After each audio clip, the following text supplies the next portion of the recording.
আল্লাহ রাব্বুল আলামিন বলেন, ইয়া আইয়ুহাল্লাযীনা আমানু জতানিবু কাসীরাম মিনাজ-যন্ন ইন্না বা'দাজ-যন্নি ইসমু ওয়া লা তাজাসসু ওয়ালা ইয়াগতাব বা'দুকুম বা'দা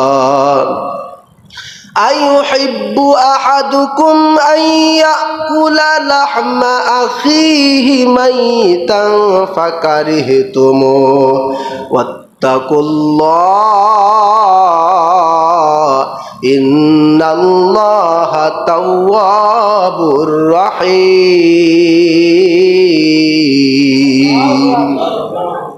আল্লাহ রাব্বুল আলামিন বলেন, হে ঈমানদারগণ, তোমরা একে অপরের কুধারণা করা থেকে বেঁচে থাকো। ইন্না বা'দাজ-যন্নি, কেননা কুধারণা করাটা এটা অন্যায় অপরাধ। নাউজুবিল্লাহ বলুন। কুধারণা করাটা কি? ইন্না বা'দাজ-যন্নি, এটা চরম অপরাধ, চরম গুনাহের কাজ। এরপরে আল্লাহ রাব্বুল আলামিন বলেন, ওয়ালা তাজাসসু ওয়ালা ইয়াগতাব বা'দুকুম বা'দা, তোমরা একে অপরের দোষ ত্রুটি জানার চেষ্টা করো না, একে অপরের অনুপস্থিতিতে তোমরা কারোর প্রতি গীবত করো না। আইয়ুহিব্বু আহাদুকুম আইয়াকুলা লাহমা আখিহি মাইতান ফাকারিহতুমুহু, তোমরা কি তোমাদের মৃত ভাইয়ের পচা দেহের গোশত খেতে কি তোমরা পছন্দ করবে? নাউজুবিল্লাহ।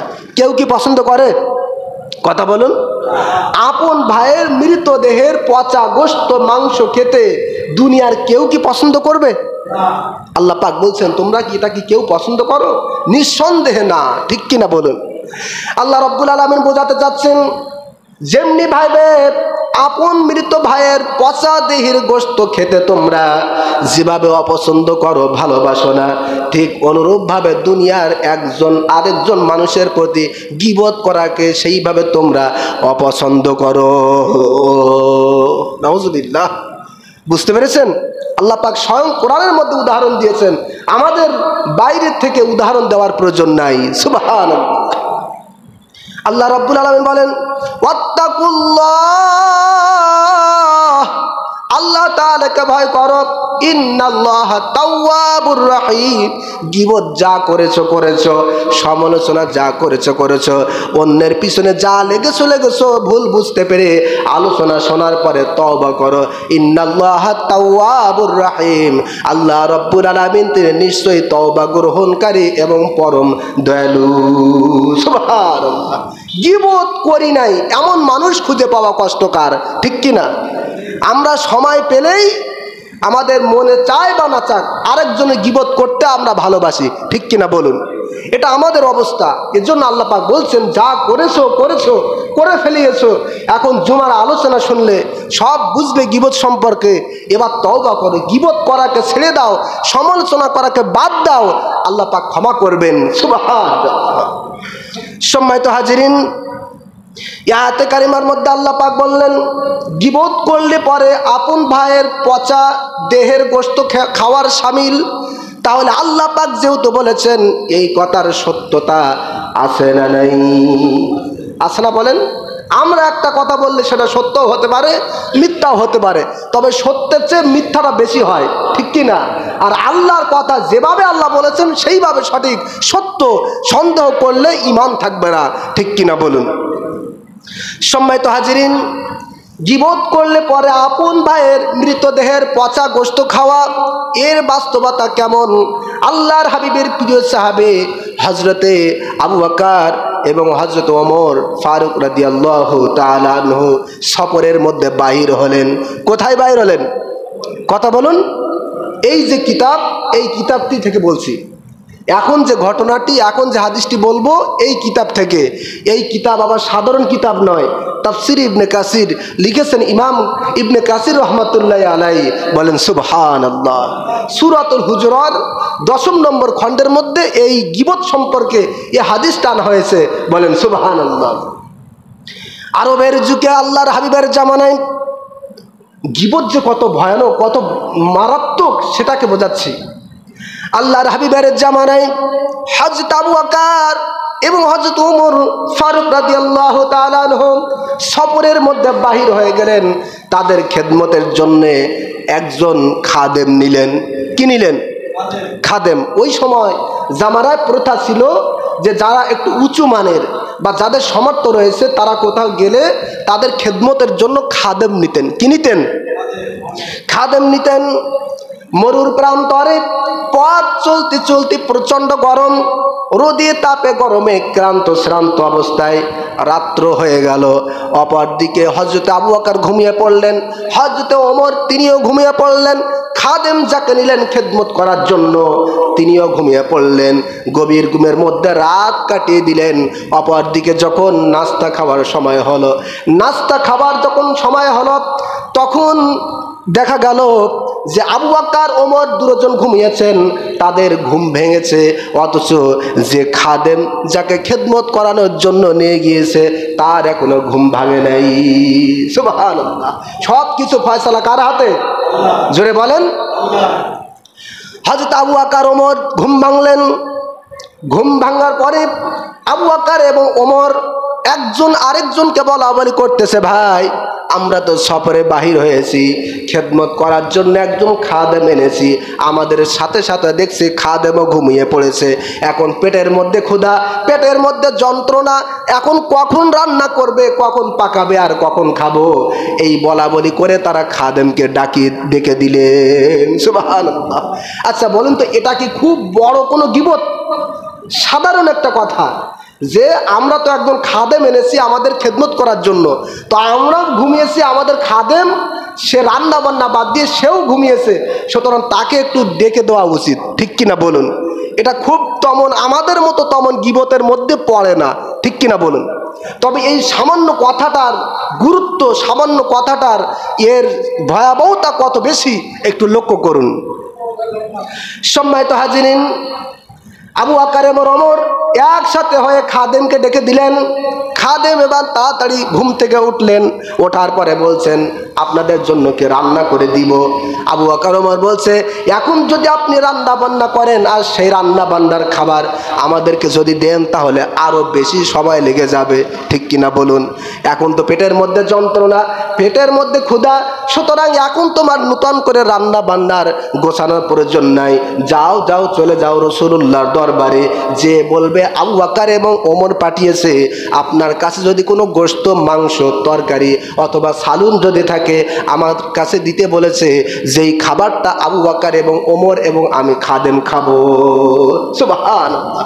এখন যেহেতু রান্নার সুযোগ নেই, রাসূলুল্লাহর দরবারে চলে যাও। বলেন সুবহানাল্লাহ। খাদেম চলে গেলেন আল্লাহর হাবিবের দরবারে। যাওয়ার পরে বলছেন, ইয়া রাসূলুল্লাহ, ইয়া হাবিবাল্লাহ, সফরের মধ্যে বাহির হয়েছে, ঘুমের মধ্যে সময় কেটে গেছে, নতুন করে রান্নার সময় নাই। আবু বকর এবং ওমর পাঠিয়েছে, আপনার কাছে যদি কোনো তরকারি, কোনো সালুন, কোনো গোশত, মাংস যদি থেকে থাকে সেটা আমার কাছে দিতে বলেছে, আমি সেটা নিয়ে আবু বকর এবং ওমরের কাছে দিব। সুবহানাল্লাহ। আল্লাহর হাবিব সাল্লাল্লাহু আলাইহি সাল্লাম শুনে বলছেন, কি ভাড়া তুমি আবার এই গোশত, মাংস, তরকারি নিতে আসলে? তার তো প্রয়োজন নাই। আবু বকর এবং ওমরকে বলো, তারা তো রুটি দিয়ে গোশত পাকিয়ে খেয়ে নিয়েছে। বলেন আল্লাহু আকবার। খাদেম চিন্তা করতেছে, তাহলে আমাকে কি আবু বকর এবং ওমর ফাও পাঠালো? যেহেতু নবীজি বলছেন তারা খেয়ে ফেলেছে, নবীজির কথা সত্য। আবার অপর দিকে আবু বকর হচ্ছে জলিল কদর সাহাবী, জান্নাতে সার্টিফিকেট প্রাপ্ত প্রথম সাহাবী। ওমর আবার খলিফাতুল মুসলিমিন, তার তো মর্যাদা কোনো অংশে কম নাই, তারাও তো মিথ্যা বলতে পারে না। আমার সাথে তাহলে কি এর কি মস্করা করতেছে নাকি? আবার চলে গেলেন আবু বকর এবং ওমরের দরবারে, যে বলছেন, আবু বকর, ওমর, নবীজি বলেছেন আমি খাদেমের কথা নয়, তোমরা নাকি আমি যখন ঘুমিয়েছিলাম তখন তোমরা নাকি রুটি দিয়ে গোশত পাকিয়ে খেয়েছো। বলেন আল্লাহু আকবার। আবু বকর, ওমর হঠাৎ করে একটা চিন্তার মধ্যে পড়ে গেলেন। কি ভাড়া, নবীজি বলেছেন, নবীজির কথা তো মিথ্যা হতে পারে না, অথচ আমরা তো কেউ এই রুটি আর গোশত খাইনি, কারণটা কি? সঙ্গে সঙ্গে এবার আবু বকর, ওমর এবং খাদেম একসাথে হয়ে আল্লাহর হাবিবের দরবারে চলে গেলেন। বলেন সুবহানাল্লাহ। প্রিয় বাবাজিরা আমার, আবু বকর এবং ওমর এবং খাদেম যখন চলে গেলেন রাসূলুল্লাহ দরবারে, যাওয়ার পরে আবু বকর এবং ওমর বলছেন, ইয়া রাসূলুল্লাহ, ইয়া হাবিবাল্লাহ, আমাদের খাদেমের সাথে আপনি বলেছেন আমরা নাকি রুটি দিয়ে গোশত পাকিয়ে খেয়েছি। সুবহানাল্লাহ। নবীজি আপনি বলেছেন? আল্লাহর হাবিব সাল্লাল্লাহু আলাইহি সাল্লাম বলছেন, আবু বকর, ওমর, আমি শুধু বলি নাই, বরং তোমাদের দাঁতের ফাঁকে আমি নবীজি গোশতের চিহ্ন দেখতে পাচ্ছি এখনো। বলেন সুবহানাল্লাহ। ভাইরা আমার, প্রিয় বাবাজিরা আমার, এখানে একটা জিনিস বোঝার বিষয় আছে। আপনি আমি যেটা দেখি আর আপনার আমার দেখা আর নবীজির দেখা কিন্তু সমান নয়, ঠিক কিনা বলুন? আমি আপনাদের দিকে তাকিয়ে রয়েছি, পিছনের দিকে কি হচ্ছে না হচ্ছে আমার দেখার ক্ষমতা নাই। আপনি বসে রয়েছেন, আপনার পিছনের দিকে কে লাঠি দিয়ে আপনাকে বাড়ি মারতেছে বা আপনি কেমন অবস্থায় রয়েছেন আপনারও দেখার সুযোগ আছে? আছে? নাই। কিন্তু রাসূলুল্লাহর প্রিয়তমা স্ত্রী হযরত আম্মা জান আয়েশা সিদ্দিকা রাদিয়াল্লাহু তাআলা আনহা বলেন, আল্লাহর হাবিব বলেছেন, আয়েশা রে, আমি নবীজির সামনে যেমন দেখি পিছনেও তেমন দেখি। সুবহানাল্লাহ। আল্লাহর হাবিবের সামনে পিছে ডাইনে বামে সব কিছু দেখার ক্ষমতা দিয়েছেন কে? নবীজি বলছেন, আবু বকর, ওমর, তোমরা তো শুধু গোশত দিয়ে রুটি পাকিয়ে খাও নাই, বরং তোমরা যে গোশত দিয়ে রুটি পাকিয়ে খেয়েছো সেই গোশতের চিহ্ন এখনো তোমাদের দাঁতের ফাঁকে আমি নবীজি দেখতে পাচ্ছি। সুবহানাল্লাহ। গরুর মাংস খেলে অনেক সময় দাঁতের ফাঁকে গোশত বেঁধে থাকে, ঠিক কিনা? আবার তখন লাঠি সোটা বাঁশ প্রয়োজন হয় সেটা বাহির করতে, ঠিক না বলেন? সঙ্গে সঙ্গে হযরতে আবু বকর ওমর চিন্তার মধ্যে পড়ে গেলেন, কিভাবে কি হলো বুঝতেই পারলাম না। আল্লাহর হাবিব বললেন, আবু বকর, ওমর, তোমাদের খাদেম যখন ঘুমিয়েছিল তখন তোমরা বলেছিলে এই খাদেমকে আমরা নিয়ে এসেছি আমাদের খেদমত করার জন্যে, অথচ সে দেখছি রান্না বান্না বাদ দিয়ে আমাদের সাথে ঘুমিয়ে পড়েছে। সুতরাং এই কথাটা আল্লাহ রব্বুল আলামিনের পছন্দ হয় নাই। এটা সামান্য কথাও হলেও গীবতের মধ্যে পড়ে যায়, আর গীবত করার কারণে আল্লাহ পাক তোমাদের মুখের মধ্যে আপন মরা পচা ভাইয়ের গোশত থেকে তোমাদের ভক্ষণ করিয়ে দিয়েছে। নাউজুবিল্লাহ।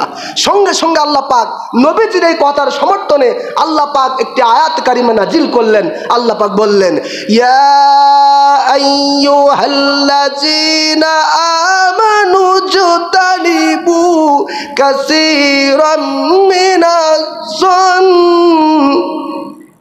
ইন্না বা'দাজ যন্নি ইসমু ওয়ালা তাজাসসু ওয়ালা ইয়াগতাব বা'দুকুম বা'দা আয়ুহিব্বু আহাদুকুম আইয়া কুলা লাহমা আখিহি মাইতান ফাকারিহতুমুহু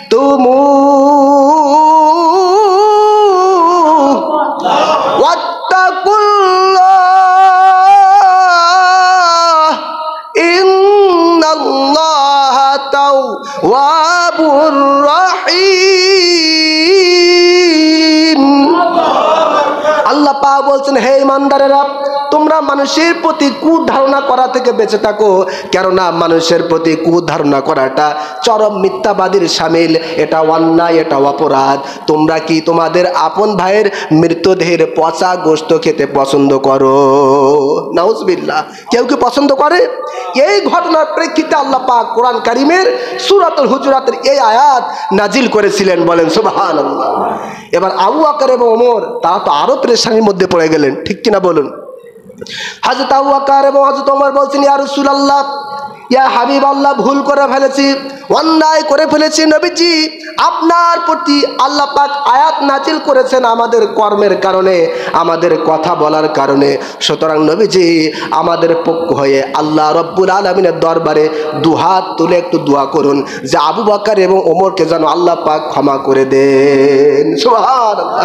নবীজি, আপনার প্রতি যেহেতু আল্লাহ পাক আয়াত নাজিল করে মেসেজ দিয়েছেন, সুতরাং আপনি একটু আমাদের পক্ষ হয়ে দোয়া করুন। বলেন সুবহানাল্লাহ। সুবহানাল্লাহ।